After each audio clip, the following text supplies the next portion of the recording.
요즘 살기 좀 힘드시죠? 예. 저도 역시 무더운 여름에 8월달, 7, 8월달 참 힘들다고 생각합니다. 그래도 옛날에 생각해보면 지금 참 편리한 시대에 살고 있다는 생각이 듭니다. 가가 어려울 때는 뭐 선풍기도 없었던 그런 시대도 있었고, 또 선풍기가 있었다 하더라도 또 더워가지고 도저히 그 집에서 거주할 수 없어서 남은 그 요천에 가서 그 물놀이를 했던 그 어린 시절의 추억도 있습니다. 그래도 요즘은 뭐 어디를 가나 다 에어컨이 잘 틀어져 있고 좋은 환경 가운데 우리가 참 살고 있구나 하는 생각이 들면서 감사한 마음이 들었습니다. 시편 말씀 오늘 교제하려고 했는데요. 제가 5월경에 아마 말씀을 교제하고 이제 2달 만에 다시 또 강단 말씀을 전하게 됐네요. 주기가 좀 빨라지는 것 같아갖고 부담이 됩니다만, 제가 평소 이제 생각했던 꼭 한 번은 전해야겠다는 말씀이 시편 22편 말씀입니다. 시편은 1편에서 150편까지 되어 있는데요. 제 개인적으로 이제 분별할 때 중요한 시편 7가지를 뽑는다면 시편 1편 말씀, 복 있는 사람이 무엇이냐, 누구냐라고 하는 시편 1편, 그 다음에 시편 22편, 주님의 고난과 영광에 대해서 잘 이렇게 나타내 있는 시편입니다. 그리고 시편 23편, 목자 되신 예수 그리스도에 대해서 잘 표현되어 있고요. 그 다음에 제가 개인적으로 생각할 때 시편 37편도 중요하다는 생각이 듭니다. 우리 삶에 있어서 의인과 악인의 삶의 어떤 그 비교에 대해서 잘 이렇게 표현되어 있는 말씀이 표현되어 있고요. 그 다음에 시편 84편, 하나님의 성전, 예배를 사모하는 자의 그 간절함과 고대하는 마음, 그를 잘 표현되어 있는 시편 83편도 참 중요한 말씀이 아닌가 생각이 듭니다. 그 다음에 시편 100편 말씀입니다. 하나님의 속성에 대해서 잘 표현되어 있고, 예배하는 자의 마음, 그런 것을 잘 표현되어 있는 아주 축소된 찬양을 그려져 있는 시편 말씀. 그 다음에 시편 103편입니다. 시편 103편은 우리의 그 죄를 용서하시는 인자와 긍휼로 간시우시고 은혜를 베풀어 주시는 그 하나님의 모습에 대해서 잘 표현되어 있습니다. 그 중에 이제 가장 백미라고 생각한다면 시편 23편이죠. 시편 23편은 사실은 이 시편 150편을 축소해주는 한 편의 말씀으로 다 표현되어 있지 않나 생각이 듭니다. 그 다음에 또 제가 중요하게 여기는 말씀이 시편 22편입니다. 근데 이 22편 말씀에 대해서 잘 알고 있기는 한데 강단에서 한 번도 안 전해졌구나 하는 생각이 들었습니다. 제가 구원받고 난 뒤에 87년도 첫 예배를, 성찬 예배를 참여했습니다. 성찬 예배를 어떻게 드린지도 모르고 경험도 없는 사람이 이제 예배를 드려야 됩니다. 구원받은 성도는. 그래서 이제 성찬 예배에 참여하게 되었습니다. 그때는 이제 지금 중앙새마을연구 2층, 그 있죠. 3층이죠. 거기에 이제 홀이 좀 조그만 홀에서 이제 둘러 앉아가지고 이렇게 무릎 꿇고 예배를 드렸어요. 그때 성도님들이 예배 드리는 모습을 제가 교파에서 보는 그런 모습과는 전혀 다른 모습이었거든요. 다 무릎을 꿇는 거예요. 그러니까 저도 이제 무릎을 꿇을 수밖에 없죠. 여기 보니까, 눈치를 보니까 다 무릎 꿇고 예배를 드리는 겁니다. 그때 제가 그 예배를 드리는 성도님들의 모습 중에 그 기도 내용에 인상 깊게 들었던 기도가 뭐였냐면, 지금 익산에 계신 박연우 형님이 이제 감사 기도를 드렸었어요. 그때 이제 주님의 고난에 대해서 막 감사 기도를 하는데 참 그 절절하게 마음에 와닿더란 말입니다. 주님의 고난에 대해서. 나도 이제 십자가의 복음을 통해서, 예수님의 고난을 통해서 죄짓음을 받은 사실을 알았던 상황이기 때문에 그 기도 구절이 마음에 와 닿습니다.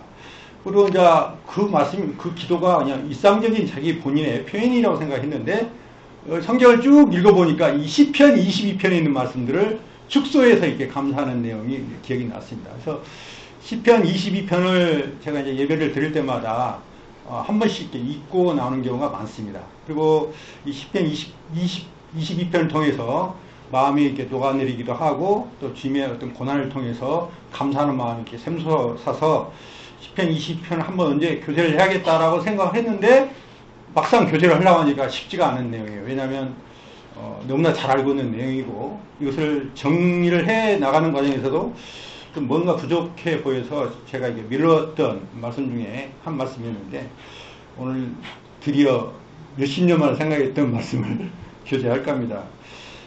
시편 20편 제목을 주님의 고난과 영광이라고 표현했는데요.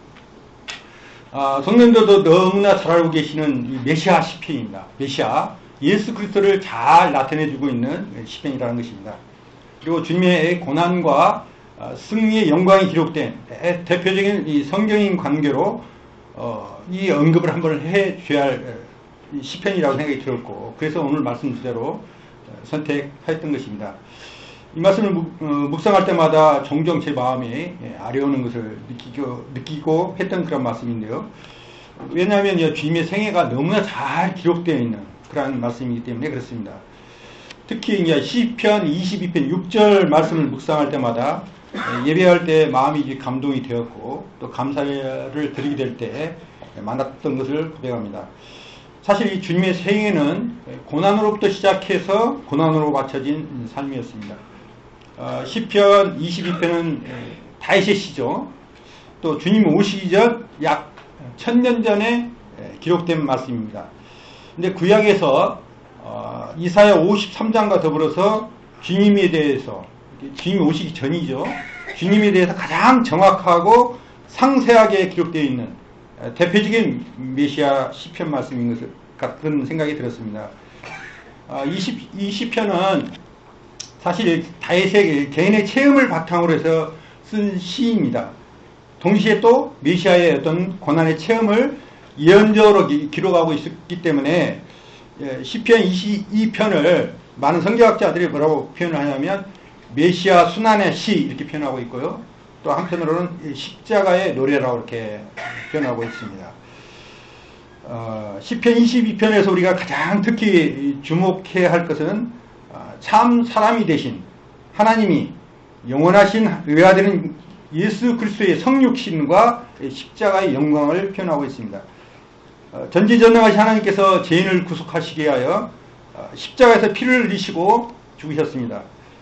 본 시편 말씀 한 절 한 절마다 광명한 새벽별이신 주 예수님의 은혜의 영광이 어둠 속에 사나운 바다 같은 이 세상 수평선에서 솟아오른 태양처럼 온 천하와 캄캄한 이 죄인의 영혼을 비추고 있는 정말 아름답고 놀라운 말씀인 것을 볼 수가 있습니다. 표제를 한번 보시겠습니다. 다윗의 시 인도자를 따라 아헬렐 사알에 맞춘 노래 이렇게 표현했습니다. 다윗의 시라고 표현했고요. 아헬렛 샤라는 기재되어 있는데 이 뜻은 뭐냐면 히브리어로 새벽의 사슴이라 뜻입니다. 새벽의 사슴. 이 말은 이 새벽부터 쫓겨다니는 사슴의 고난을 노래하고 있는 것입니다. 사슴은 이 메시아 되시는 예수 그리스도를 상징하는 동물입니다. 그래서 생애 처음부터 고난을 받으셨던 주님의 모습을 연상시켜주고 있는 말씀입니다.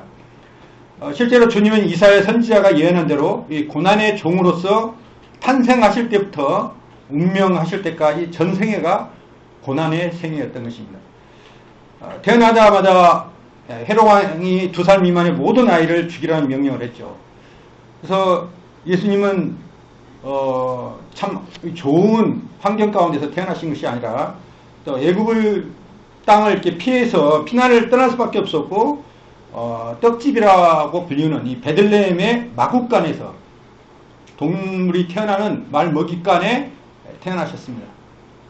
그리고 애굽에서 피신 2년 동안 피신하고 난 이후에 조그만 시골 마을인 이 나사렛에서 30세까지 아버지 어머니를 이렇게 모시면서 인간적인 삶을 사셨습니다. 주님의 생애를 생각하게 되면 이런 말씀이 있죠. 여우도 굴이 있고 공중에 새도 버리 둘 곳이 있지만 주님께서는, 인자께서는 머리 둘 곳조차 없다 이렇게 표현하신 걸 봐요. 본인의 처한 위치를 표현할 때 나는 머리조차 둘 만한 그런 장소를 찾지 못했다고 하시는 거예요. 고난의 생이었다는 것을 잘 표현하고 있죠. 또 3년 동안 동고동락한 제자들이 자신의 민족으로부터 철저히 배신당했고 또 십자가에서 모진 고난을 당하시고 처참하게 돌아가신 모습을 우리가 너무나 잘 알고 있죠. 시편 22편을 단락으로 나눠보면 두 단락으로 나눠볼 수가 있습니다. 첫 번째 단락은 1절에서 21절까지로 이렇게 나눠져 있는데요. 주님께서 이 고난을 당한다는 사실을 예언적으로 잘 보여주고 있습니다. 두 번째 단락은 22절에서 31절까지 이 세상의 모든 사람들이 주님을 통해서 받을 복, 축복과 메시아의 승리의 찬양이 잘 기록되어 있습니다. 또 세분화 해보면 1절에서 6절까지는 주님이 영적으로 당할 고난에 대해서 표현되죠. 영적으로. 육신적이 아니고 영적으로 당할 고난. 그 다음에 7절에서 18절까지는 주님이 육적으로 당할 고난을 잘 표현되어 있습니다. 그리고 19절에서 21절까지는 이 사단에 의해서 영육간의 고난을 당하실 그 주님을 예언하고 있는 것을 볼 수가 있습니다. 그리고 21절에 보면 22절에 보시면 복에 대해서 나와 있는데 형제라 불리는 교회가 받을 축복에 대해서 시작되었습니다. 교회로부터 시작이 복을 처음에 기록하고 있고요. 그 다음에 23절에서 26절까지는 야곱의 자손, 이스라엘 모든 자손으로 불리는 유대인들이 주님을 통해서 받을 그런 축복에 대해서 잘 표현하고 있습니다. 그 다음에 27절 하반절에 있는 말씀을 보면 모든 나라의 모든 족속이 축복을 받을 것을 표현하고 있고 29절에서는 세상의 모든 풍성한 자가 복을 받고 주님을 찬양할 것을 예언하고 있습니다. 본론으로 들어가면 시편 22편은 그리스도의 여러 모습을 조명하고 있는데 첫 번째는 이건 제 개인적인 분별로 제가 말씀을 전하는 것입니다. 첫 번째는 하나님으로부터 버림당하신 그리스도를 표현하고 있는 것으로 생각이 됩니다. 1절, 2절 한번 보시겠습니다. 내 하나님이여 내 하나님이여 어찌 나를 버리셨나이까 어찌 나를 멀리하여 돕지 아니하옵시며 내 신음소리를 듣지 아니하시나이까 내 하나님이여 내가 낮에도 부르짖고 밤에도 잠잠하지 아니하오나 응답하지 아니하시나이다. 시편 22편 말씀은 주님께서 십자가에서 고통의 절정 가운데서 쏟아냈던 고백입니다. 그리고 31절 마지막 부분에는 주께서 이를 행하셨다 할 것이로다 라고 이렇게 맞춰져 있는데 시편 22편을 한마디로 표현하면 하나님께서 어찌하여 나를 버리셨나이까 라고 시작해가지고 다 이루었다라는 말씀으로 끝나는 것입니다. 다시 말해서 고통으로 시작해서 그 고통의 뜻을 다 완성하고 승리했다. 그것이 주님의 영광이다 라고 한 말씀으로 시편 22편을 마치져 있는 것을 볼 수가 있습니다. 먼저 1절부터 6절까지 하나님에 의해서 당했던 이 고난을 살펴보면 주님은 1절 말씀처럼 하나님에 의해서 버리심을 당하신 것입니다. 자신의 사랑하는 독자인 예수 그리스도를 인류의 모든 죄를 담당하도록 하시기 위해서 십자가에서 주님을 버리신 것입니다. 하나님께서 아들을 버리신 거예요. 사랑하는 성도님들은 사람으로부터 또 어떤 누구로부터 버림 당해 보신 적이 있으신가요? 저도 제 삶을 한번 돌이켜보니까 버림당해 보지는 않은 것 같아요. 걔가 싫어서 거리를 두는 그런 상황이 있었지언정 너는 도저히 나와는 상종할 사람이 없다고 버림을 당해 본 적은 없는 것 같은 생각이 듭니다. 근데 주님께서는 만왕의 왕이시고 만주의 주이시고 하나님의 아들이신데 왜 버림을 당하셨을까? 라는 생각이 들었습니다. 버림받은 이유가 있는데 3절에 표현되어 있습니다. 이스라엘 찬송 중에 계시는 주여 주는 거룩하시나이다. 이스라엘 찬송 중에 계시는 주님 하나님께서는 거룩하신 거예요. 근데 그 거룩하신 하나님의 아들이 버림을 당해야만 이유는 인생의 모든 죄악 가운데 있는 인생의 죄를 속죄하시게 하여 제물로 드려져야 했기 때문에 버림을 당할 수밖에 없었던 것입니다. 자신의 사랑하는 독자인 예수 그리스도를 인류의 모든 죄를 담당하도록 하시기 위해서 십자가에서 주님을 버리신 것입니다. 주님이 버림을 당했구나 라는 사실로부터 시편 22편이 시작됐다는 것입니다. 1절에서 하나님 앞에 주여 어찌하여 나를 버리셨습니까? 라고 통안의 기도를 드리고 반문하는 것을 보는데 사실 이러한 역사가 있었습니다. 이스라엘 백성들이 옛날 히틀러에 의해서 독일 나치 수용소에서 고통을 당했을 때 그 포로 수용소에 갇혀가지고 가스실에 죽임을 짐승처럼 당했던 그 상황 환경 가운데 있었을 때 이스라엘 백성들이 하나님 앞에 토했던 고백과 똑같습니다. 하나님 앞에 그렇게 하나님의 사랑을 기억하면서 하나님 앞에 반문을 했다고 합니다. 하나님 왜 우리를 버리십니까? 하나님의 선택받은 백성인데 왜 우리를 버리십니까? 우리는 이러한 고통을 당하고 있는데 하나님 당신은 어디에 계십니까? 내 형제 내 가족들이 가스실에 끌려가고 내 눈앞에서 이렇게 죽어가고 있는데 하나님 어찌하여 방관하고 계십니까? 라고 통탄하면서 고백했던 그 절규의 기도가 이 시편 22편 1절 말씀과 동일합니다. 그러나 조망할 것은 그런 절망 가운데서도 아직도 하나님을 나의 하나님이라고 부르고 있는 것을 봅니다. 내 하나님이여, 내 하나님이여 이렇게 부르고 있죠. 하나님이 버렸다고 하면서도 하나님을 나의 하나님으로 여기며 부르고 있다는 것입니다. 시편 기자의 영적인 어떤 고독과 절망을 표현하듯이 십자가에 달리신 주님의 고독이 잘 나타나 있는 것으로 보입니다. 2절에 있는 말씀을 보면 내 하나님이여 내가 낮에도 부르짖고 밤에도 잠잠치 아니하오나. 주님께서 십자가에 달리실 때 십자가 위에서 6시간 동안 달리시는 거 아시죠? 낮 시간이 9시부터 시작해서 오후 3시까지 6시간 동안 십자가에 달리셨습니다. 그때 어둠이 계속된 상태에서 주님이 밤낮을 가리지 않고 기도하였습니다. 그러나 그 기도는 응답되지 않았습니다. 왜 응답되지 않았을까요? 그것은 바로 바로 인생, 이 구원받아야 할 인생을 위해서 하나님께서 응답하시지 아니하신 것입니다. 3절 4절 보시겠습니다. 이스라엘 산성교에 계시는 주여 주는 거룩하시나이다. 우리 조상들이 죽게 의뢰하였으므로 그들을 건지셨나이다. 이스라엘 백성들이 아주 공경이 처할 때마다 하나님 앞에 간구하면 하나님께서 그 응답을 하셨어요. 근데 응답을 하시지 않는 것에 대해서 과거를 추억하면서 이야기를 하는 것입니다. 왜 주님께서는 하나님 앞에 그 간절한 기도를 외면당하셔야만 했을까? 왜 못 본 채 하셨을까? 사랑하는 아들의 고통과 시름소리를 들을 때 못 본 채 하신 하나님의 그 침묵은 어떠한 침묵일까요? 첫 번째는 진노의 침묵이었습니다. 하나님은 그때 모든 죄인들에게 퍼부어야 할 진노를 사랑하는 아들에게 대신 쏟아 부으시면서 진노하신 것입니다. 어찌 보면 우리가 받아야 할 모든 죄악에 대한 심판의 진노를 주님께 다 쏟아 부으신 것입니다. 두 번째는 사랑의 침묵이셨습니다. 사랑하는 독생자의 고통과 신음을 외면해버리신 하나님의 침묵은 바로 우리 죄인들을 구원하시게 한 놀라운 하나님의 은혜였던 것입니다.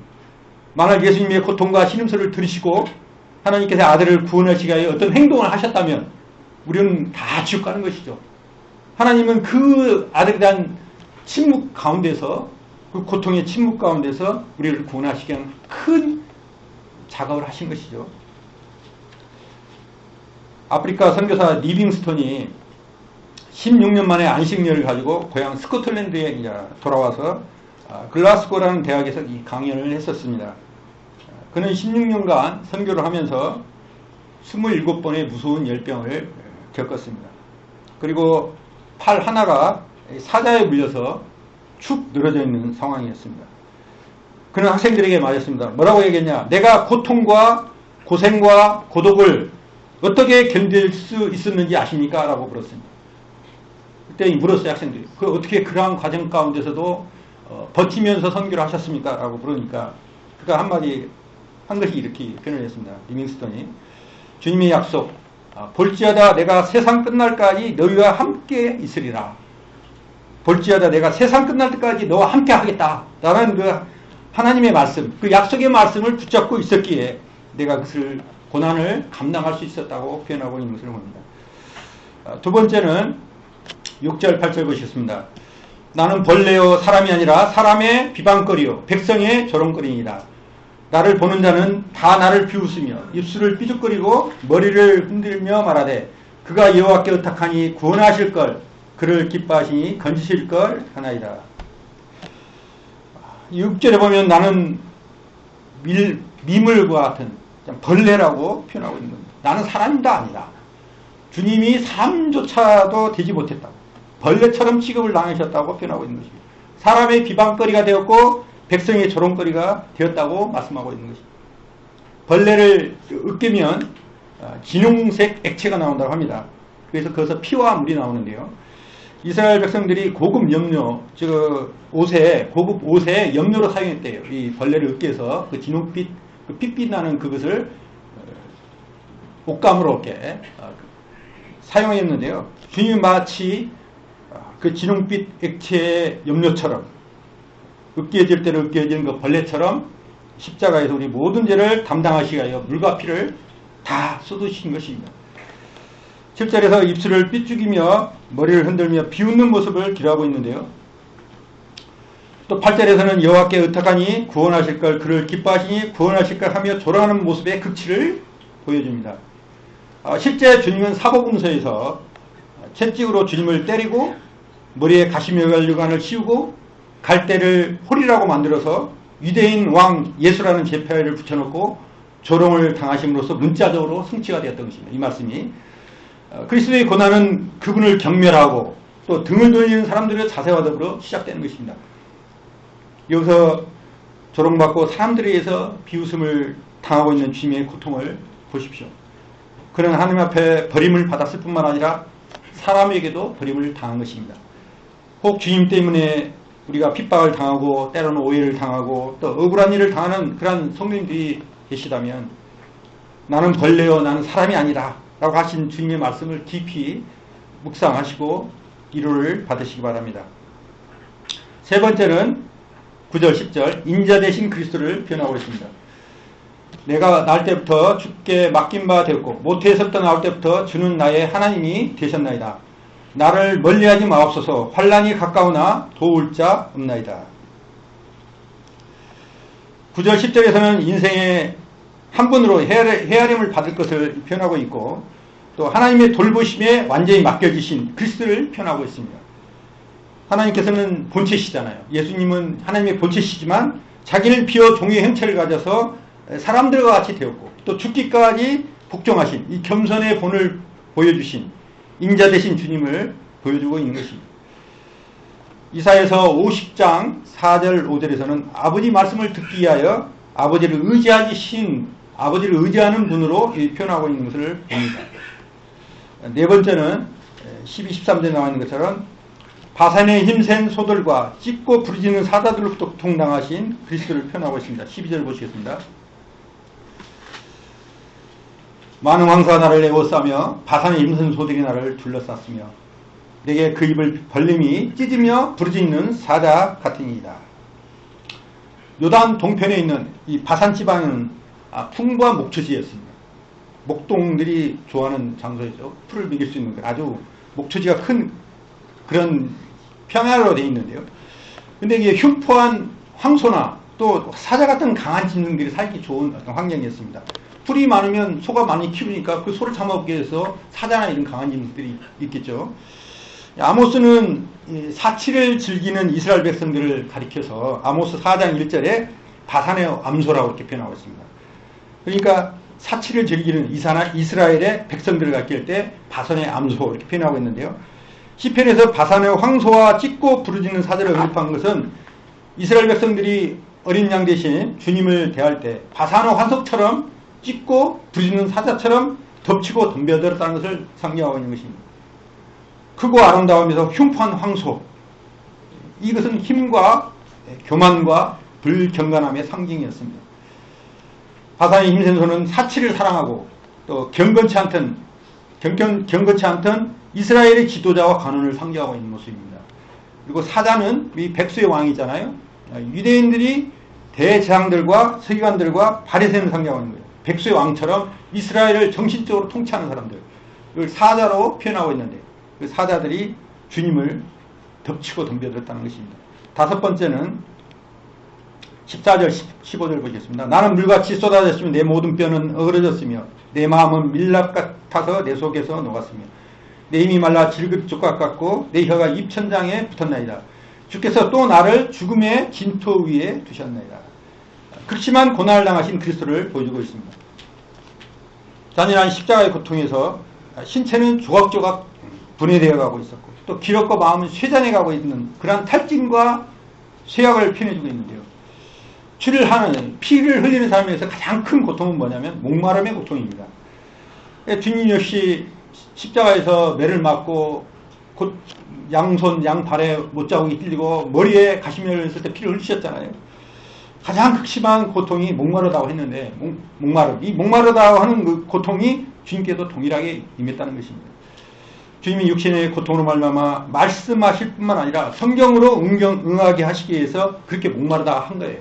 이 예언의 말씀처럼 주님은 실제 목말랐어요. 또 15절을 보면 한 발자국 한 발자국 이제 죽음을 향해서 가까이 다가오고 계시는 주님의 모습을 볼 수가 있습니다. 이 구절에서 보면 나를 죽음의 진토 속에 두셨다. 죽음의 진토 속에 두셨다라고 하는 그 원문의 내용을 보니까 사망의 자리에 나를 던져버리셨습니다. 이렇게 표현했습니다. 사망의 자리에 나를 죽음 가운데 하나님께서 던져버리셨습니다. 라고 표현했습니다.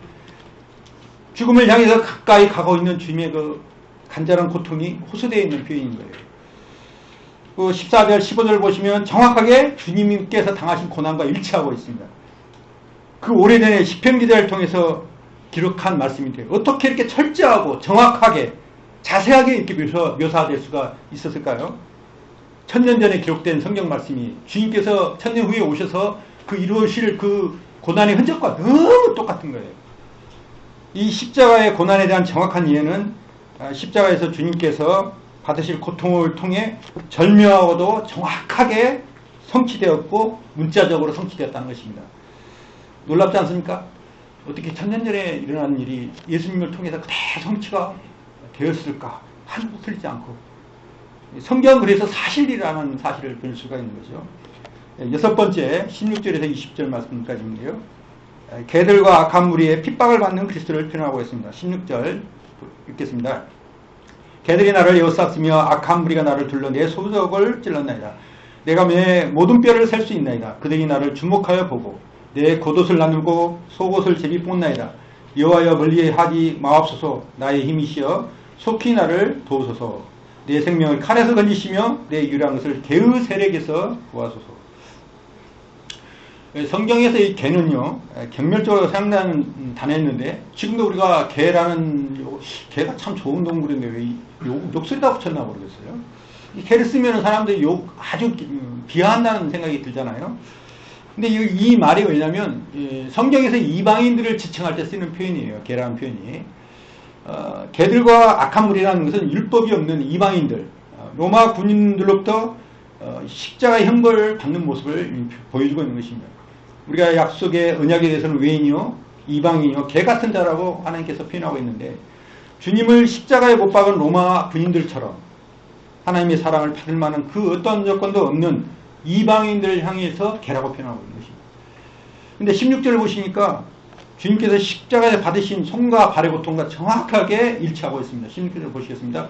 개들이 나를 에워쌌으며 악한 무리가 나를 둘러 내 수족을 찔렀나이다. 로마 군인들이 창칼로 못을 박고 머리에 십자가 면류관을 쓰게 하고 또 옆구리에 창을 박으셨잖아요. 그 모습과 너무 똑같지 않습니까? 정확하게 묘사하고 있잖아요. 그가 이 땅에 오시기 전 예수님의 받으실 고통에 대해서 어떻게 이렇게 정확하고 처절하게 묘사가 돼서 이렇게 일치할 수 있을까? 놀랍다 하는 생각을 하게 됩니다. 또 17절을 보면 자기의 모든 뼈가 이게 드러나고 있는 모습을 봅니다. 주님께서 십자가에 당하기 전에 채찍에 맞아가지고 옆구리가 밥구름처럼 덩어리가 다 밥구름 때문에 패있잖아요. 이 가래구리가 있어가지고 칠 때마다 여기다 탁탁 긁으면서 살찌면 떨어나가니까 밥구름처럼 다 보이는 거죠. 뼈를 셀 수 있을 만큼 다 드러나는 것이죠. 그 모습을 그대로 표현하고 있는 걸 봐요. 17절. 18절 말씀은 어떻게 됐습니까? 이 못 박힌 사람들, 십자가의 형태를 받은 사람의 소지품은 십자가의 체형을 담당한 사람은 4명의 로마 군인에 의해서 담당을 합니다. 한 조예요. 4명의 한 군인들이 담당을 하는 거예요. 십자가 고통을 형벌을 하는 집행하는 사람들이. 그래서 그 끔찍한 업무를 수행하는 데 대한 보상으로 주어졌는데 그 사람의 가지고 있는 소유물은 다 그 로마 군인들이 나눠가는 거예요. 형을 집행하는 로마 군인들이 소유권을 가지는 것입니다. 근데 예수님께서는 아무것도 없잖아요. 가지고 있는 것은 옷밖에 없었어요. 겉옷과 속옷. 겉옷은 4명이 이렇게 분리되어 있으니까 얼마든지 이렇게 나눌 수가 있어요. 쉽게 나눌 수가 있는데 분배할 수가 있는데 큰 속옷은 그러니까 유대인들은 큰 속옷을 입는데 통으로 짜여 있대요. 통으로 짜여 있어가지고 그것을 찢으면 옷이 망가지게 돼요. 그렇기 때문에 제비를 뽑는 것입니다. 이스라엘 대제사장은 이 긴 속옷을 입어야 되는데 그 이유가 뭐냐면 하나님과 제사장은 사람과의 연결해주는 중간 역할을 하는 다리와 같은 역할을 했기 때문에 대제사장이 하지 말아야 할 가장 중요한 일은 뭐냐면 옷을 찢지 말아야 했던 거예요. 속옷을 찢지 말아야 되는 거예요. 그래서 영원한 대제사장이시고 대제사장직을 수행할 예수님의 옷을 찢어서는 안 되었기 때문에 속옷을 제비를 뽑은 것입니다. 예를 그대로 이루시기 위하여 제비를 뽑은 것입니다.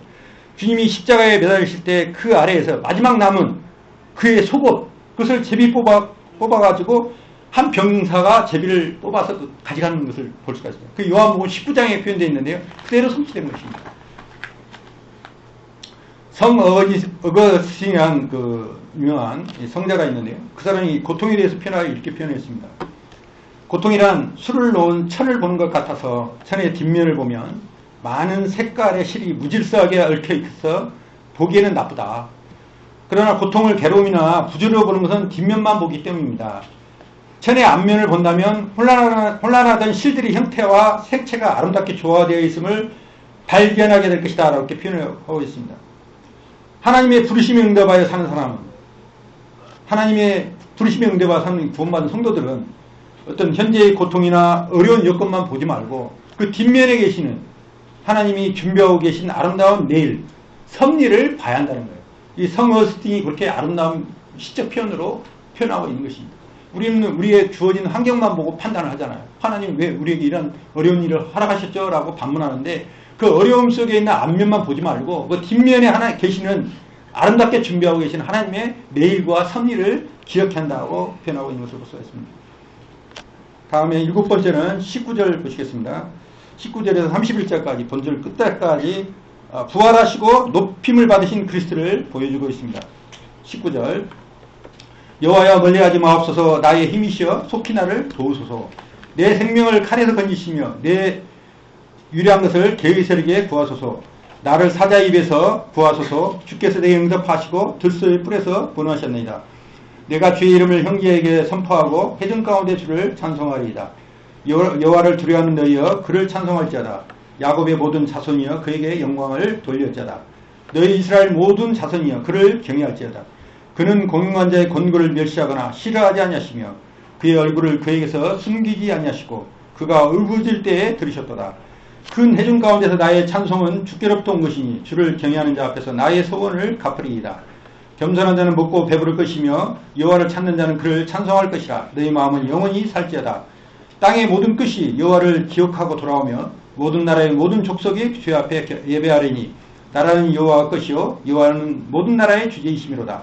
세상의 모든 풍성한 자가 먹고 경배할 것이요 진토 속으로 내려가는 자 곧 자기 영혼을 살리지 못할 자도 그 앞에 절하리로다. 후손이 그를 섬길 것이요 대대의 주를 전할 것이며 와서 그의 공의를 태어날 백성에게 전함이야. 주께서 이를 행하셨다 할 것이로다. 22편에 두 번 개를 말씀하고 있습니다. 22편에 두 번 개라는 표현이 두 번 나와 있는데 두 번 또 사자가 두 번 나와요. 근데 21절의 사자는 이 사단 마귀를 가리키는 것으로 분별을 한다고 합니다. 21절 하반에서 놀라운 이 전환점을 받게 되는데 이게 주님이 십자가의 사역을 사단과 모든 사람들이 주님을 둘러 찔렀지만 그 쏟으신 물과 피는 우리를 구원했고 또 주님은 마침내 무덤에 갇혀 계실 수 없는 분으로 부활하고 승천하여 지금은 하나님의 보좌 우편에서 영광을 받고 계십니다. 구체적으로 찬송과 영광을 받고 계시는 주님을 표현한 내용이 여러 구절이 나오는데 21절에는 뭐냐면 22절 주의 회중 가운데서 주를 찬송하리이다 이렇게 표현되어 있죠. 또 23절 그를 찬송할지어다. 너희 이스라엘 모든 자손이여 그를 경외할지어다. 25절 나의 찬송은 주께로부터 온 것이니 주를 경외하는 자 앞에서 나의 서원을 갚으리이다. 이렇게 고백하고 있죠. 또 27절에 땅의 모든 끝이 여호와를 기억하고 돌아오며 모든 나라의 모든 족속이 주의 앞에 예배하리니. 29절 경배할 것이요 다 그 앞에 절하리로다. 또 28절에서는 우주의 주재권을 인정받고 오직 그분만이 권력을 행사하실 것을 이사야 9장 6절에서 7절에 표현되어 있는 것을 볼 수가 있습니다. 그러니까 스가랴서 9장 10절에는 이렇게 표현되어 있습니다. 그분은 이방 사람들과 화평을 정하실 것이요 그분의 통치는 바다까지 이르고 그 다음에 이사야서 11장 9절에 물이 바다를 덮음같이 여호와를 아는 지식이 세상에 충만하게 되며 이사야서 11장 1절 13절까지 스가랴서 14장 9절에는 뭐냐면 그분은 천하의 왕이 되실 것이요 천하의 왕, 만왕의 왕이 되실 것이요. 그 다음에 시편 22편 30절에 후손이 그를 섬기고 대대의 주를 전할 것이다. 주님께서 승리하시고 부활하셔서 영광을 받고 계시는 모습을 여러 성경 가운데 기록하고 있는 모습을 볼 수가 있습니다. 다시 말해서 22절부터는 찬양이라는 단어가 시작해가지고 30절까지 찬양으로 끝나는 거예요. 그 이유는 주님께서 죽음과 사망 권세를 이기시고 부활하셨기 때문에 승리의 찬양을 노래하고 있고 받으실 만한 합당함이라는 사실을 시편 기자가 기록하고 있는 것입니다. 그리스도의 부활, 그 부활이 없다 한다면 우리는 여기에 모여야 할 이유가 없는 것이죠. 주님께서 승리하셨기 때문에 우리가 희망이 있고 소망이 있고 또 그분을 영화롭게 하고 경배할 수 있는 당당한 이런 자격도 있고 당연한 어떤 우리 의무도 있는 것입니다. 부활의 열매는 두 가지인데요. 하나는 그가 부활하심으로 믿는 사람들의 공동체인 교회가 탄생한 것입니다. 주님이 부활하셨기 때문에 그 부활의 공로로 말미암아 이 교회가 형성되었고 이방인 오늘날 우리에까지 이 교회라는 형성을 하고 있는 겁니다. 잘 알다시피 교회는 건물이 아니잖아요. 구원받은 성도들의 모임이 교회인 것입니다. 이 우리가 성전이 된 거예요. 하나님의 성전이 된 거예요. 거룩한 성전이 된 거예요. 그래서 이 성전을 통해서 교회를 통해서 하나님 앞에 예배를 드리게 하시고 그 예배를 받으신 것입니다. 그래서 오늘 우리가 성찬 예배를 통해서 하나님 앞에 그 구원하심 또 주님의 죽으심과 부활하심과 하나님 앞에서 다시 오심을 기억하면서 감사할 수 있는 거 아니겠습니까? 또 한 가지 그 교회의 역할은 복음을 가지고 땅끝까지 나가야 할 역할을 말씀하고 있습니다. 그리고 다른 하나는 땅끝 모든 백성들이 여호와를 자기 하나님으로 고백하며 하나님을 경외하도록 하여야 할 의무가 있는 것입니다. 결국은 그리스도의 순환, 고난은 마침내 승리를 가져왔다는 것을 말씀하고 있는 것이죠. 마지막 부분은 그 사실에 대한 예언을 말하고 있는 것입니다. 시편 22편에서 주님의 부활 이후에 유대인들이 시작된 그 복음이 사마리아를 거쳐서 이방인들까지 전해져 가지고 모든 열방에 구원의 복음을 증거하는 놀라운 사실로 지금 이루어져 가고 있는 것이잖아요. 지금 마지막 단계에 왔잖아요. 이방인들에서 열방에까지 완전히 확산되기 위해서 우리가 지금 그 때를 기다리고 하나님께서 시기를 기다리고 있는 거예요. 그래서 많은 성도님들이 때가 이렇다라고 많이 생각, 주님 오실 때가 가깝구나 이야기를 하는데 아직 하나님이 보실 때는 마지막 그 역할, 열방의 모든 사람들이 하나님을 경배할 백성으로 선택받을 그 역할들이 남아있기 때문에 주님께서 심판하신 것을 더디하시는 것이죠. 제가 오늘 무거운 이야기만 했는데 좀 쉬운 이야기를 또 하나 하겠습니다. 영 무스갯소리를 하는 겁니다.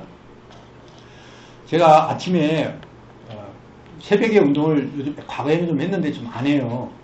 왜냐면 일어나기도 힘들고 또 큐티도 좀 준비해야 되고 이렇게 시간 관계상 좀 제가 준비할 때 게을러진 거죠. 그래서 이제 당뇨 수치가 관리하는 수치를 넘어서 버린 거예요. 약을 먹어야 한다고 이제 할 정도까지 온 거예요. 근데 처음으로 다시 돌아가자, 초심으로 돌아가자 해서 어제부터 오늘 계속 새벽에 이제 운동을 하게 됐는데요. 아침에 요즘 뭐냐면 맨발로 걷는 것이 유행이라고 합니다. 암 환자들이 맨발 걷어갖고 많이 나섰대요. 저를 소개하는 장소가 무슨 산이라고 하던데 구형 5차 아파트 그 다리 건너가지고 광학산인가 광치산인가 그 산을 가라는 거예요. 그 맨발로 걷기가 좋대요. 근데 그까지 가기는 너무 멀기도 하고 차를 어떻게 될 수 있는 것도 모르고 그래서 생각건데 노암초등학교가 이 트랙이 있어요. 근데 사람들이 많이 맨발로 걷더라고요. 또 원정도 많이 오셔요. 거기 걷는 장소가 좋다고. 그래서 내가 당뇨를 낳게 해서 맨발 한번 걸어보자 해서 오늘 이제 맨발로 처음 한번 걸어봤어요. 문인장이 아파요. 자갈이 막 찍히고 해서 25바퀴를 걸었는데 1시간 정도 걸었죠. 근데 저만 도는 게 아니고요. 한 아침에 제가 5시 반 정도 갔는데 한 30명이 돌아요. 도는데 맨발로 걷는 사람 한 10명 정도 되는 것 같아요. 근데 제 앞에 어떤 건장한 아저씨가 있는데 발걸음이 천천히 가는데 엄청 발걸음이 빠른 거예요. 저는 죽으라고 속도로 따라가는데 못 따라가는 거예요. 저 사람들은 이제 훈련이 돼갖고 천천히 걷는 것처럼 하지만 속도구나. 나는 힘을 내서 따라가야 그 사람을 따라갈 수 있는 속도라는 생각이 들었어요. 근데 이제 그 나이 드신 할머니나 할아버지들이 많이 운동을 하시는데요.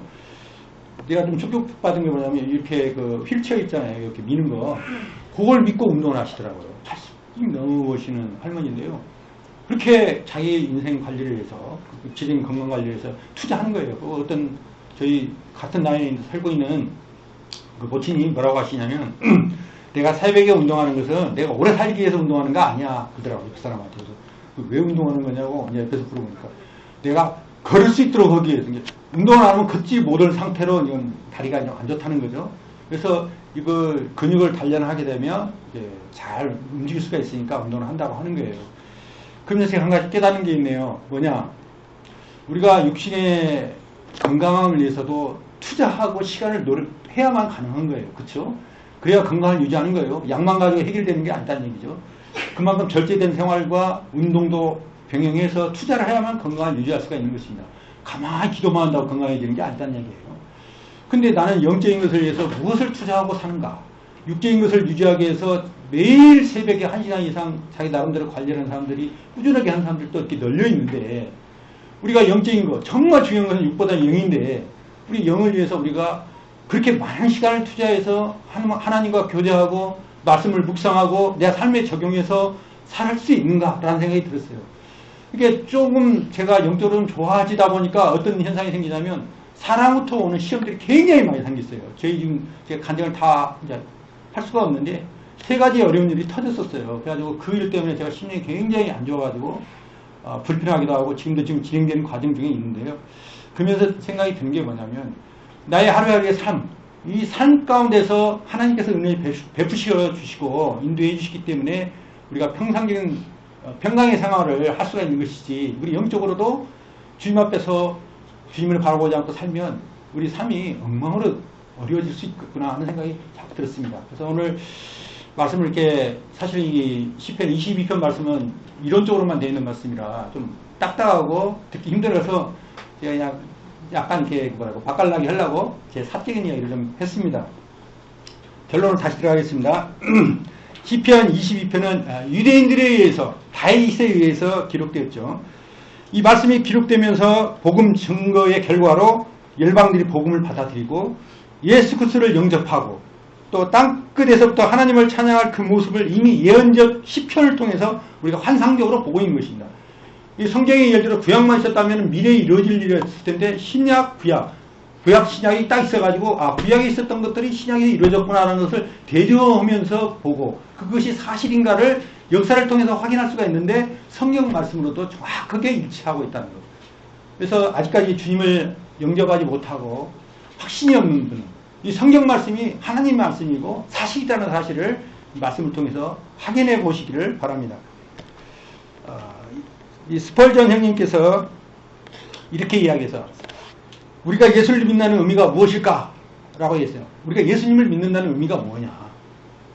스펄전 형님이 4단어로 이야기한다면, 나는 Jesus died for me. 예수님께서 나를 위해 죽으셨다.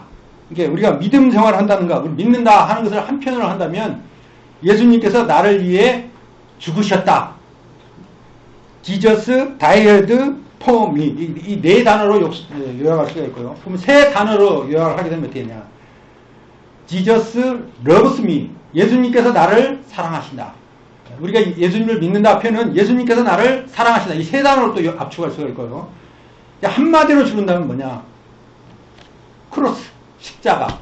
예수님을 우리가 믿는다 말은 한마디로 표현하면 십자가의 고난을 믿는 거예요.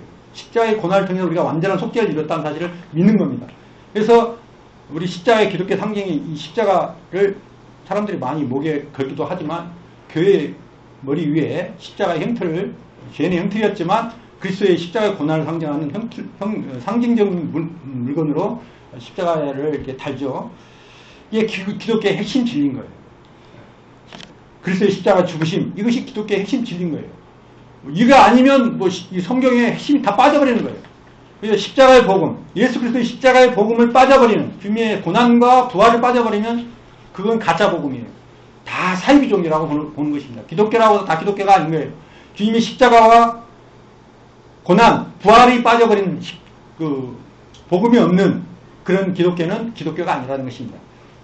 그래서 예수 그리스도의 그 크신 구속의 은혜를 우리가 생각하면서 우리의 삶을 살아가야 되고 또 보답해야 한다는 마음을 가져야 한다는 생각이 듭니다. 주님의 은혜를 어떻게 해서 우리가 갚을 수 있을까라는 생각을 합니다. 시편기자가 그랬다. 내가 주께서 나에게 베풀어진 은혜를 어떻게 더 받을까? 그건 당연한 거잖아요. 왜냐하면 이게 무슨 땅 한 평을 주고 땅 100평을 주고 아파트 한 채를 준 게 아니라, 내가 영원부터 영원까지 지옥에 떨어져야 할 그 고통의 순간을, 그 고통을 면한 것만 해도 감사한데 하나님이 계시는 영원한 나라 천국에서 눈물도 없고 슬픔도 없고 고통도 없고 아픔도 없는 참 우리가 생각하는 이상적인 낙원 그 나라가 우리에게 예비되어 있다는 것이죠. 상속자가 됐다는 것이죠. 그렇기 때문에 그 놀라우신 은혜에 대해서 우리가 감사하고 갚기 위해서 사실은 예배당에 모이는 거잖아요. 주말에 예배하기 위해서 나의 생명과 내 소유의 전체를 다 드린다 해도 독생자를 주신 하나님의 사랑을 다 갚을 수가 없고 예수 그리스도의 대속의 은혜를 도저히 갚을 길이 없는 것이죠. 은혜는 빚진 자입니다. 은혜의 복음의 빚진 자이기 때문에 빚을 갚아야 할 의무가 있는 거예요. 사람이 어떤 사랑을 베풀어서 선물을 해도 그걸 어떻게 갚을까 하잖아요. 명절에 어떤 선물을 하나 하잖아요. 그냥 돌아와요 보면. 왜냐면 이 마음이 감사하는 마음을 일단 받고 그 또 상응하려는 마음이 인간의 본연의 마음이에요. 사실은. 그냥 구원받은 성도들도 당연히 하나님께서 놀라우신 사랑을 베풀어주고 은혜를 베풀어 주셨기 때문에 그걸 갚아야 할 의무가 있는 거 아니겠어요? 주님의 은혜를 도저히 갚을 수 없는 우리가 다만 할 일이 뭐냐. 그 사랑을 거절하지 않는 것이죠. 받아들이는 것이죠. 어린아이처럼. 그래서 믿음으로 겸손히 받아들일 뿐만 아니라 그 죄스럽고 천한 몸이지만 주님을 위해서 살기로 작정하고 내 은혜를 베풀어 주신 하나님을 위해서 살기로 작정을 하고 그렇게 살아가는 것입니다. 그게 성도의 본분이 아니냐 이런 생각이 들었습니다. 우리 모두 남은 생애를 그렇게 살아갈 수 있기를 바랍니다. 우리는 하나님이 우리가 항상 함께해 주신 그 임재를 확신해야 하는 거예요. 하나님이 나와 함께 하신다는 걸 잊어버리면요 힘이 없어요. 제가 볼 때요 구원받은 성도들이 그 닭병처럼 비리비리할 때가 있어요. 딱 원인은 두 가지라고 생각합니다. 제 개인적인 분별이에요. 뭐냐 말씀과 기도의 생활에 청렴하지 않으면요 비리비리해요. 그러면 영적인 것들이 조금 사라지고 육적인 것들을 가득 차 있기 때문에 힘이 없는 거예요. 왜냐하면 육적인 것들은 채워지지 않고 만져지지 않기 때문에 그렇습니다. 또 하나 이유가 뭐냐 하나님이 나와 함께 한다는 사실을 잊어버렸기 때문에 그래요. 그걸 해결할 수 있는 분은 하나님이고 그분이 나와 함께 하신다고 말하는데 말씀은 그런데 나는 아닌 거예요. 하나님이 살아계신다는 사실을 인정하지 않고 사는 거예요. 그렇기 때문에 비리비리 사는 거예요. 사실. 제 삶을 봐서도 제가 힘이 없을 때 원인을 살펴보면 그 두 가지가 소홀해졌을 때 나타나는 현상인 것입니다. 다윗은 그런 하나님의 임재가 있었기에 어떠한 고난도 이길 수 있다는 승리의 확신을 가졌고 그걸 표현하고 있는 것입니다. 다윗은 극심한 고난의 상황 가운데서도 하나님 앞에 의지한다고 부르짖는 것입니다. 예수님의 극한 고통 중에서도 예수님께서 하나님 앞에 나의 하나님 이렇게 부르짖었습니다. 십자가에서 철저하게 버림을 당했음에도 불구하고 끝까지 하나님만 바라보고 의지하는 주님. 다윗. 그 모습을 우리가 본받아야 할 믿음이 아닌가 생각이 듭니다. 우리가 고난 중에 때때로 하나님을 원망할 때가 있어요. 왜 이런 일을 허락하셨을까? 저도 동일하게 그런 연약한 자입니다. 너무 그 고난이 오랫동안 지속되게 되면 이렇게 외치게 됩니다. 정말 하나님 살아계신 거예요? 하나님 나를 버리신 것입니까? 내가 이렇게 고통스러워하는데 하나님의 침묵하고 계십니까? 그렇게 토론할 때가 있습니다. 저도 역시 그렇게 했고요. 그러나 사실은 예수님께서 우리가 믿고 하나님의 자녀가 된 이후에 한순간도 우리 곁을 떠난 적이 없다고 말씀하십니다. 하나님은 거짓말 하시는 분이 아니기 때문에 그렇잖아요. 천국 갈 때까지 또 천국 가서도 영원히 그럴 것입니다. 하나님이 함께 하시는 거예요. 지금 너무 고통스러워서 하나님이 나를 떠나신 것 같은 느낌이 있을 수도 있습니다. 우리 상태가 그래요. 그런 환경 가운데 있을 때 정말 힘들 때가 있어요. 막 벗어나버리고 싶을 때가 있어요. 하나님 정말 나와 함께 하십니까? 라고 할 때가 있는데 그러나 그것은 그냥 문자의 본인의 느낌일 뿐인 거예요. 하나님은 여전히 함께 하신다고 하고 함께 하셨습니다. 십자가 상황에서 하나님으로부터 단절되는 영적인 고통을 대신 경험해 보신 예수님이 나의 주님이시잖아요. 그리고 그 성도들을 하나님으로부터 한 번도 단절되거나 소외되지 않는 그러한 것들을 우리 삶 가운데서 경험하는 것입니다. 그리스도인은 주 예수님을 신뢰하기 때문에 이 삶 가운데 아무리 고난과 수치를 당하고 환난을 겪어도 그것은 그리스도께서 받으신 고난에 비하면 새발의 피잖아요. 너무 미미한 거 아니에요. 우주의 먼지처럼 보잘것없는 조그만 고난에 불과한 것입니다. 이 그리스도인이 이 세상 살 동안 고난을 겪을 때는 이 사실을 꼭 기억해야 됩니다. 저희보다 더 많은 고통을 당하신 분이 나의 주입니다. 그분이 내 처지를 모르실 일이 없지 않냐. 이렇게 믿음으로 받아봐야만이 우리의 믿음 생활을 유지할 수 있고 그걸 해결할 수가 있는 거예요. 그래서 우리는 우리의 구원을 이루시기 위한 주님의 고난에 대해서 깊이 생각해야 한다는 거예요. 그리고 우리는 작은 예수잖아요. 예수님의 작은 사명을 이루는, 예수 그리스도의 사명을 이루는 그리스도인이잖아요. 주님의 제자 있지 않습니까? 그러니까 주님의 제자인 우리는 어떠한 마음으로 주님을 섬겨야 할까요? 오늘 말씀 전체를 다 주님의 고난과 영광에 대해서 설명했는데 요것만 알면 끝이면 조금 유익이 없잖아요. 하나가 더 중요하다고 생각해요. 그러면 우리는 그러한 환경이 있을 때 어떻게 해야 되나, 이게 우리의 숙제인데요. 제가 생각하면서 골로새서 1장 24절 말씀을 생각했습니다.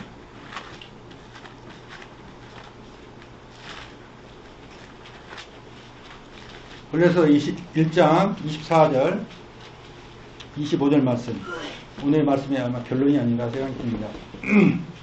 같이 읽어볼까요? 시작. 나는 이제 너희를 위하여 받는 괴로움을 기뻐하고 그리스도의 남은 고난을 그의 몸된 교회를 위하여 내 육체에 채우노라. 내가 교회의 일꾼 된 것은 하나님이 너희를 위하여 내게 주신 직분을 따라 하나님 말씀을 이루려 함이니라. 우리가 때로는 받는 고난이 있어요. 이 세상은요, 광해 같잖아요. 하루하루가 평탄할 일이 없어요. 세상 소식을 보면요, 우울한 소식뿐이 없어가지고 보기가 싫어요. 듣기가 싫고, 정말 이거 세상에 없는, 나는 자연이다 하는 그 산속에 들어가고 싶을 때가 한두 번이 아니에요. 저도 산속에 들어가서 나물 캐묻고 하는 사람들이 때로 부러울 때도 있어요. 저도 그 맑은 냇물, 사람에 대해서 시달려갖고 다 산속에 숨어있는 사람들, 세상에 다 단절되어가지고 사는 사람들, 행복해 보이는 거예요. 세상이 너무 어렵잖아요. 사실 사는 것이 악하고 사람들에 대해서 싫어요. 저 사람에 대해서 몇 번이요 지금 상처를 또 받고 있는 중인데요. 그리스도인들답게 사니까 정말 힘든 거예요. 세상 사람처럼 살아야 되는데 그리스도인답게 살라니까 너무 손해보고 사는 것들이 너무 많아요. 막 화가 들끓어 오를 때가 많아요. 세상은 약하다냐 생각이 들 때가 참 많습니다. 그런데요, 그 고난을요, 여러 받는 고난이 있어요. 먹고 살 때 받는 고난뿐만 아니라 때로는 영적인 고난이 있죠. 우리 주님 말씀대로 순종하였다면 받는 고난들이 있죠. 근데 그 괴로움을, 그 받는 고난의 괴로움을 사도 바울은 동일하게 겪었다는 거예요. 그리고 저희보다도 큰 고난을 겪었잖아요. 사도 바울은 감옥에 갇혔고 실제도 막 두들겨 맞고 막 피단을 당하고 막 온갖 그 세상 사람들이 겪을 고난을 다 겪은 사람 중에 한 사람 아닙니까? 사도 바울은. 근데 그 사도 바울의 고백이, 이 골로새서는 거의 사도 바울이 인생의 마무리를 할 때쯤에서 기록된 서신인데요. 보면 뭐라고 하냐면, 내가 너희를 위하여 받는 괴로움을 기뻐한다. 이게 사도 바울은 구원받은 성도, 교회 성도를, 또 교회를 세우기 위해서 받는 그 괴로움을 기뻐한다고 한 거예요. 그 그리스도의 남은 고난을, 그리스도의 남은 고난, 예수님을 통해서 받은 고난을 다 헤아리지 못한 그 업무를 수행하는 데 있어서의 받는 그 괴로움, 고난을 내 몸된 교회를 위하여 내 육체에 채운다. 이게 교회가 겪어야 할 그 고난 속에 나의 고난으로 일체화하는 거죠. 주님께서 그 교회를 위해서 십자가에 주셨기 때문에 그 교회를 섬기기 위해서 세우기 위하여 복음을 전하고 성도들을 섬기는 데 있어서 그 받는 괴로움, 교회가 겪는 그 핍박을 내 육체에 채운다. 이거 보통 고백이 아닌 거예요. 정말 놀라운 고백인 거예요. 우리가 말로 쉽게 고난을 채운다고 하는데요. 고난 당하면 다 도망갈 겁니다. 저는 못합니다. 주님, 저는 포기하려고 하고 딱 뒤돌아설 겁니다. 그걸 또 기뻐할 사람이 누가 있겠어요? 괴로움을 기뻐한다? 그건 보통 믿음으로는 이게 못할 것 같은데요. 슬퍼하지? 괴롭다고 슬퍼하지? 괴로움을 기뻐한다? 이거 쉽지 않은 것 같습니다. 근데 내가 교회의 일꾼 된 것은 하나님이 너희에게 내게 주신 직분을 따라서, 그 은사를 따라서, 그 사명을 따라서 하나님께서 하신 말씀, 하나님의 사명을 다 이루기 위하여 그걸 행한다는 것이죠. 사실은요, 구원받은 성도들이 이 땅 가운데 남아있는 이유가 있어요. 이 양이면 주님께서 구원 받고 난 뒤에 바로 하늘나라 부르시면 되지. 뭐하러 이 땅 가운데 험난한 세상을 살도록, 핍박받고 어렵게 살도록 내버려뒀을까라는 생각이 드는데요. 그건 우리에게 할 일이 있기 때문에 남아두는 거 아니겠어요? 할 일이 있기 때문에. 그 할 일을 우리가 지금 하기 위해서 이게 남아있는 것이죠. 근데 그 할 일을 하는 데서 쉽게 이루어지면 얼마나 좋겠습니다마는 괴롭다는 것이죠. 고난이 온다는 것입니다. 그 괴로움을 몸된 교회를 위하여 내 육체에 채우고자 하는 그런 작은 마음을 우리가 가져야 되는 거 아닌가. 이런 생각을 제가 말씀을 묵상하면서 생각이 되었습니다. 말씀을 마치겠습니다. 엘레니 나마 사막 땅이 나의 하나님 어찌하여 나를 버리셨나이까. 이 말씀으로 시작했죠. 이 다윗의 예언은 1000년을 넘어서 십자가에서 완전히 성취가 되었습니다. 그 외침은 이제 또다시 2000년의 시공을 뛰어넘어서 우리 귓전에 울리고 있습니다. 나의 하나님, 나의 하나님, 어찌하여 나를 버리셨습니까라고 성도님들이 외치는 그 고백을 하나님께서 외면하지 않는 거예요. 침묵하실 뿐이죠. 사랑이 침묵일 수도 있다는 겁니다. 그러나 우리를 위하여 고난당하신 주님을 더 사랑할 수 있는 계기로 시편 21편 말씀을 승화해서 우리 삶 속에 적용하면 유익이 되지 않을까라는 생각이 들면서 시편 20편 말씀을 교제했습니다. 이상입니다. 감사합니다.